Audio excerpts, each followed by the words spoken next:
Welcome back to the Sibling Group Chat. I'm Owen. And I'm Cassidy.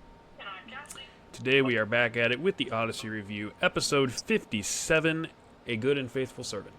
This is the 63rd episode of Adventures in Odyssey, and it originally aired on February 25th, 1989. It's part of Album 4, Fundamentals. And in this episode, the Barclays get a budget for the first time. So Jimmy and Donna must learn how to handle their finances. And our theme is stewardship. Yes. And, this is a fun episode. Kind of a two storyline-ish episode. Like, there's kind of an underlying backup storyline at Wit's End. But it also has a fun Chris intro. I think we need to start calling these Phil Lawler Chris at the intros bank. at this point. It's true. They're only good when he's there. I think he must be writing all of them. Probably. But yeah, she's at the bank trying to get some money from the ATM, but it's out of money. Conveniently, though, when it's out of money, it plays the Odyssey theme, Mm-hmm. Yeah, funny how that happens. Yeah. But then, so she has to go inside, and I just said, is this the first time we've ever heard Phil Lawler do his next I believe so. voice? Yeah. He does it in this one, and then also in Family Feud. Yeah, I feel like there's at least one other one. Probably. And I think he does it in the first episode of Bernard and Eugene's road trip, too. Because the hotel guy, he does that voice. Yeah. I think there's a episode of something or somewhere online I've heard people talk about that he's parodying somebody or something, but I don't know what it is. Interesting. Mm-hmm. But yeah, so then Chris is there. The guy says that he's glad they're there. He wants their money to feel at home there. And asks if she would like to make a deposit or something. She's like, well, no, I want to withdraw some money. And then the dude's like, whoa. No. We don't do that. So she has to fill out these long forms and whatnot. She's like, wait a minute, I thought you wanted me to be at home here. He's like, no, we want your money to be at home here, and we want it to stay at home here. Yeah. My favorite part of these forms, there's a lot of outrageous stuff on there, but that she needs so many references and it can't be family, friends, or business associates. He's like, well then who do I get? He's like, what's your problem? Yeah. And just fill them out in triplicate. And what? In triplicate. So 3 times. Triplicate? Yeah, just fill them out 3 times. Didn't catch that one? Did you use a word that I've never heard before, or am I just not understanding what you're saying? They used that word in the episode. You spell that for me? No. I don't know how to spell. You're saying triplicate? Yeah. Hmm. Yeah, he said after you fill these out in Interesting. triplicate, there'll be the written test.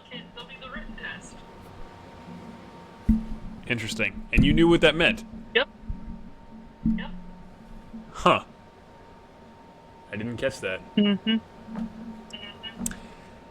Anyway, today's adventure is going to show us better ways to learn how to manage money than apparently going to Chris's bank. Yeah. Don't bank with whoever Chris banks with. It reminds me of Cars, because Chick Hicks' sponsor in Cars is the Hostile Takeover Bank. Yeah. Yep. Okay, so our episode begins with Mr. Barclay being approached by his son, Jimmy Barclay, goodness gracious. Shout out to my best friend whose name I just said. I wrote down that this opening is very Freddie Hart-coded. You know what I mean? Because, remember in Change of Heart, when Freddie is trying to, butter up his dad to ask him to move, he's like... Oh, to switch schools? Yeah. I guess I can see that a little bit. He's like, how's your day at work? Are you having any problems with the people you work with? Maybe you want to change jobs? Yeah. Maybe we should move again. Yeah. It just reminded me of that. Yeah. But yeah, he's asking, he's like, how's your day? Is work going okay? can I get you some hot cocoa or something? Actually, I think he just says cocoa. I don't know. But anyway, Mr. Barclay's like, what do you want? And Jimmy's like, well, what makes you think I need something? It's like, call it a hunch. Yeah. Anyway, Jimmy's like, do you care about my education? To which his dad immediately assumes he must have failed a test or something. Which, based on previous knowledge from this album, is a logical conclusion. Yeah. And then Jimmy's like, no, I didn't feel anything. I was just, since you cared so much about my education, I was hoping I could have $20 to buy Zapazoids. The first mention of Zapazoids. In fact, it was a singular Zapazoid. It was actually just the Zapazoid game. A singular Zapazoid. Yes.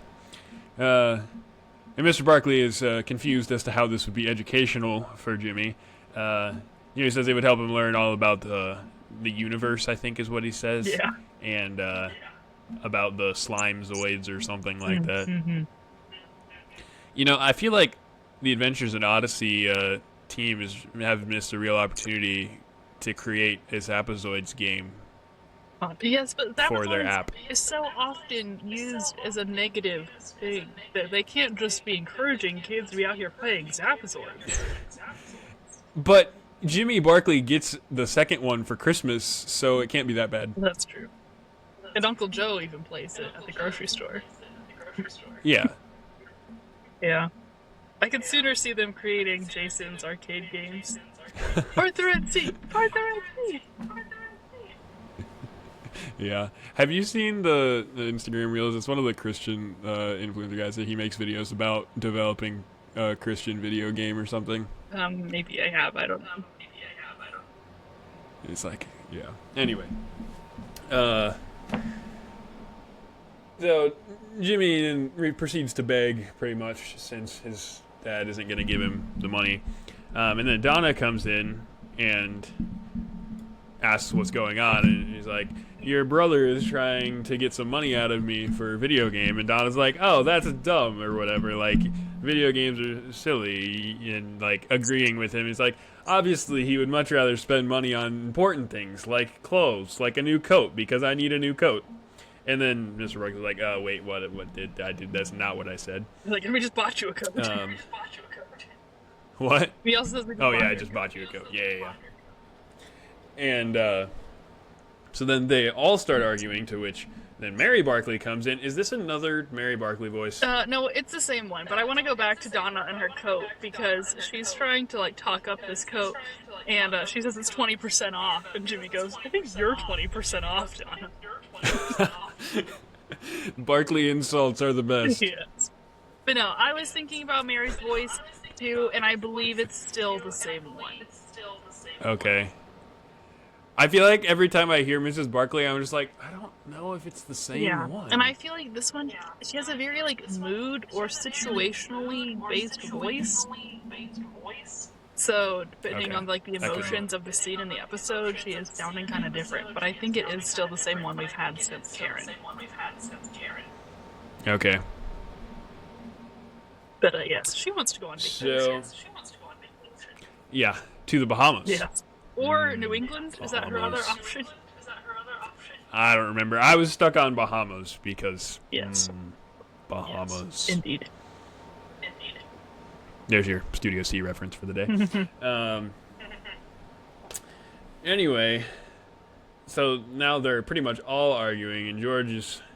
Essentially, it boils down to, I don't think there's anything other, like, all that substantial. In other words, that George realizes that they're in need of a new family financial plan, because as the kids have gotten older, it's no longer going to work for everyone to just come ask him if they need something. Yeah.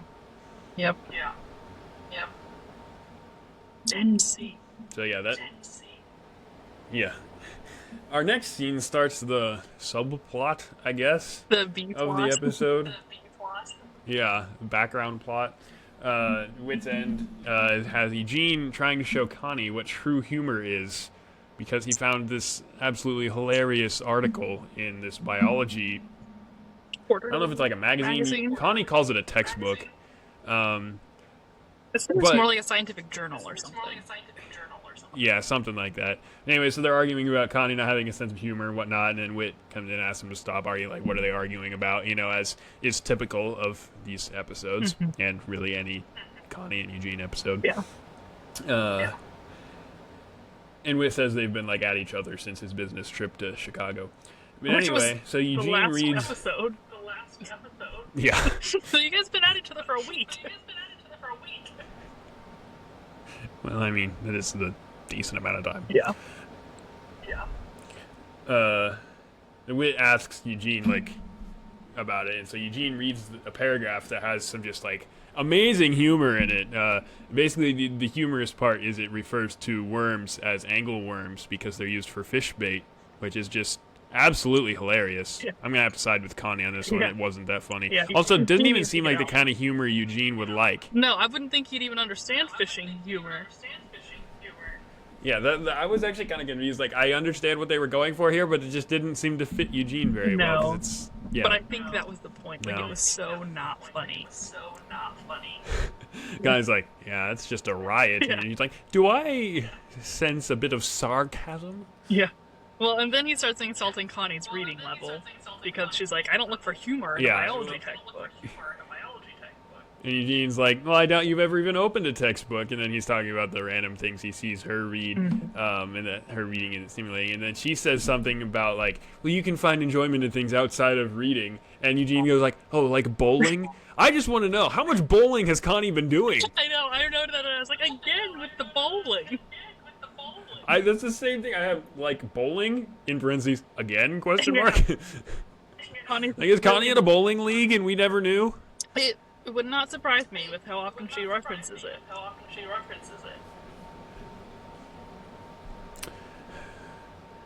Anyway, Whit would like them to work out their differences.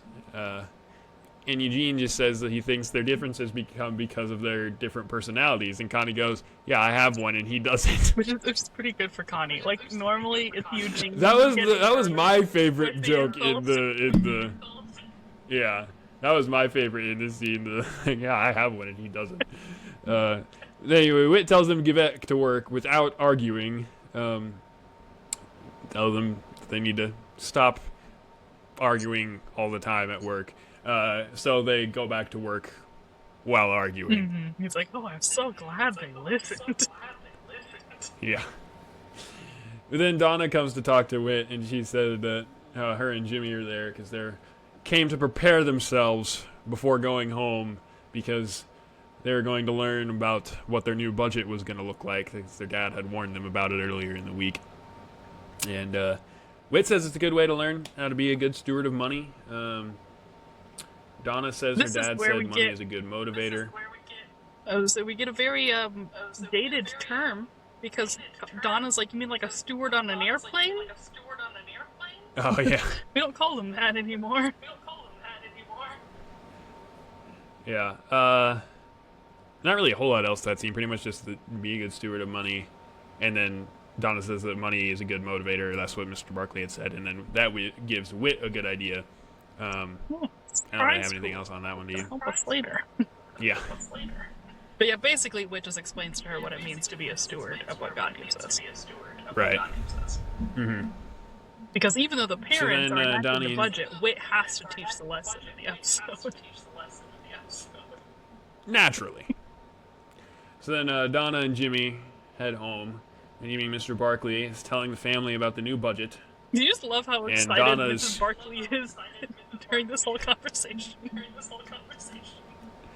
He's a little over the top. Yeah. And then so Donna is like freaking out because since they're on a budget, she thinks that they'll never be able to spend money again, basically. Yeah. Which I will say, as a kid, I don't know how old Donna exactly is, but as a kid, the idea of budget kind of does give that like vibe, if you know what I mean. It depends what kind of a kid you are, because me as a kid was like, budget equals organization, and I love that.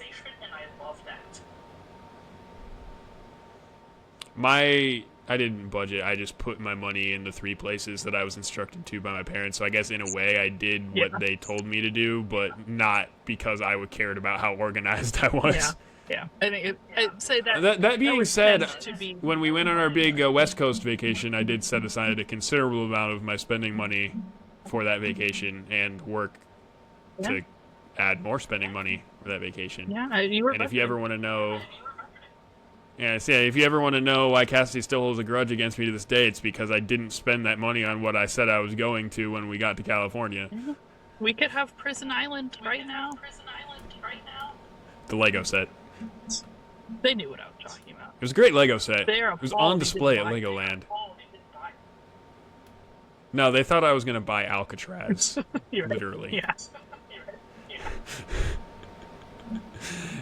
No, yeah. I bought a bunch of little Lego sets instead. But anyway, back to the Barclay family budget. So, Mr. Barclay's like, well, you don't have to worry about that, and you won't even have to come ask me for money because we're going to give you some money at the beginning of every month. He doesn't say allowance, but it's a monthly allowance. They later start calling it allowance in future episodes. Yeah. 10% of this money they have to tithe or give to the church.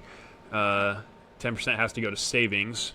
And then the rest they have to split equally between gifts, spending, and then something else. I didn't catch. What was the third one? Clothes. Okay. It's very odd that they were making them do clothes. Like, is that like clothes like in addition to what they actually need? Probably. No, like, I think it probably is what they need, and I think this isn't. I mean, our parents would make us do that, but I don't think it's unheard of in how some people teach their kids the value of money. But they're obviously giving them enough money to be able to afford the clothes they need. So. Yeah, that's true. But they're also not giving them all of the money at the beginning of the month because they're gonna have to do like some extra like chores and help out around the house to get the rest of it. Yeah. What are your thoughts on this? Because it's almost like they're requiring them to have this total amount, but then they're having to do optional chores. Well, and I would be curious. They didn't really go into it, but like, what would be the like what would happen to their allotted money if they didn't do enough chores or whatever throughout the month? Yeah. Because they divvied up the amount of money that they said they thought the kids would need throughout the year, so I don't know why. If they think they need it, but they have to do extra chores to get it. Yeah. Yeah. I was a little make a whole lot of sense to me. Well, and see, I kind of even forgot about this because in my mind, I was kind of I remember the chores part, but I was thinking that if they wanted extra money, that's what it was. But no, it was to get all of their monthly allowance. Yeah. So that was kind of odd. And it's even like we had chores growing up, but our chores were not connected at all to our allowance growing up. No. I don't think. And they point that out. They say you have your regular chores. This is if you do extra. But you're almost required to do extra to get your full amount of needed money. So it's basically just more required chores. Yeah, but fancier ones. I guess, yeah. But anyway, so and they get it all figured out, and Jimmy says it sounds kind of neat. Donna is less than thrilled, but their dad's like, well, figure it out. Yeah. I have one more note on their chores. This is probably a minor detail that stuck out to me more than I needed it to, but those were very sexist chores. Because Mrs. Barclay's like, Donna, you can help me with all of these tasks, and Mr. Barclay's like, Jimmy, you can help me with these tasks. Jimmy can't iron, and Donna can't mow the lawn? Well, actually, Donna can mow the lawn because there's a story about them mowing the lawn later. Yes, there is. I found their examples to be a bit sexist. This episode also aired in like the 1980s, right? 1989, yeah. Yeah. Like I said, I'm guessing people cared a little bit less. I know. I was just slightly offended. Need to divide them up like that. Yeah. Then over at Wit's End, we have our surprise tool coming into effect. Wit has decided to offer a $100 a month bonus to Connie and Eugene, and they'll get it at the end of the month. The only caveat to them getting their bonus is if they argue, if they argue, it'll cost them 50 cents per argument. Well, doesn't matter who started it, 50 cents. And if they insult each other, it's $1 because insults can be more harmful than just arguing. Mm-hmm. And I think Eugene says so. Basically, they can pay to argue, and so yeah, the Wit's basically just like, I'm tired of all the arguing, so I thought maybe this would give you some incentive. Well, both Connie and Eugene insult each other before this scene even ends, so they're both already down $1. Mm-hmm. So that's just working swimmingly. Yeah. I feel like Wit through this entire episode is just, I'm so glad they listened. Yeah. Well, and I think he probably had a good idea that it wasn't going to last very long, but I think he was trying to make a point of how much they argue. Mm-hmm. Yeah. So then fast forward multiple weeks, I guess. Yeah, I'm not sure how much. At least a couple. Yeah. Less than a month. Because the Barclays talk about it. There's been a couple weeks since they started the budget, and they've been telling their kids about like how it works and like what to do. And so it's their first big family outing since then. And so the kids are on their own, and they're supposed to all meet at Wits End at 1:30. Yeah. Which begs the question, how close is the mall to Wits End, and why aren't they all just meeting back at their vehicle? Good point. I don't know. I kind of did wonder about that. It's like, why are we meeting at Wits End? Like, is the mall next to Wits End? Well, we have to meet at Wits End because Mr. Whittaker has to teach the lesson in the episode. Well, actually, Mr. Whittaker already taught the lesson. We just have to have Mr. Whittaker there when Donna talks about the lesson. Yes, and we have to tie the two stories together at the end. Yes. All in the plot. Yes. So anyway, at 1:30, George and Mary come in. They're talking about they're not sure how the kids did. They're pretty sure Jimmy probably did all right, but they're not so sure if Donna was going to be wise with her money. Jimmy was there already. He had bought a toy tank for his army collection, but no Zapazoid game because he wanted the money for the youth retreat that at the end of the month. Is that what they say? Yes. Yeah. And yeah, did they talk to Wit about something before Donna comes in? I think I didn't write down that they did, but I feel like, or maybe just like small talk. I don't know. Collectively speculating about how Donna did, I think. Yeah. But anyway, Donna comes in, and obviously you can't see their faces, but it gives the impression that they're all very shocked, have surprised looks on their faces. Yes. You can hear the shocked look on their faces. Yeah, you can, which is impressive when you think about it. Well, you're not hearing anything. I think that's what gives it. True. Donna comes in, and she doesn't have any packages or bags or anything, and they're all surprised that she didn't buy anything, specifically the coat, and she says that she thought about it, which is actually worth noting. Jimmy did say he thought about buying Zapazoid and decided he wanted the money for the youth retreat. And he also said he had seen Donna walking towards the department store. Yeah. Anyway, so Donna said she almost bought it, but then she remembered what Mr. Whittaker had said about being a good steward, and so she decided that being a good steward would be if she went to the church and donated the money to the church missions fund. Mm-hmm.